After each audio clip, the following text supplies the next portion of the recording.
Nasib apes dialami wanita berinisial NMS 30 tahun saat bertani di kawasan Jalan Cengkok menuju Ayunan, Desa Bahamengui, Badung.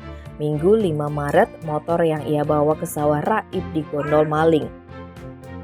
Informasi yang dihimpun koran ini, peristiwa itu bermula ketika korban memarkir sepeda motor Honda Vario Tekno 125 warna hitam merah DK4722OW miliknya di pinggir jalan sekitar pukul 9.30. Petani ini lalu meninggalkannya untuk bekerja ke sawah.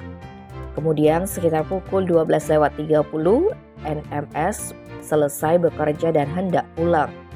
Tapi sayangnya sepeda motornya didapati telah hilang. Akibat kejadian itu, wanita asal Banjarbedil, Desa Bahe ini mengalami kerugian sekitar 15 juta rupiah. Masalah itu dilaporkan ke Polsek Mengui. Polisi pun mendatangi TKP dan meminta keterangan saksi-saksi. Saat ini keberadaan pelaku pun masih dalam penyelidikan. Dikonfirmasi mengenai pencurian tersebut, Kasih Humas Polres Badung, Ibtu Ketut Sudane, belum bisa memberikan penjelasan. Tim Bali Express melaporkan.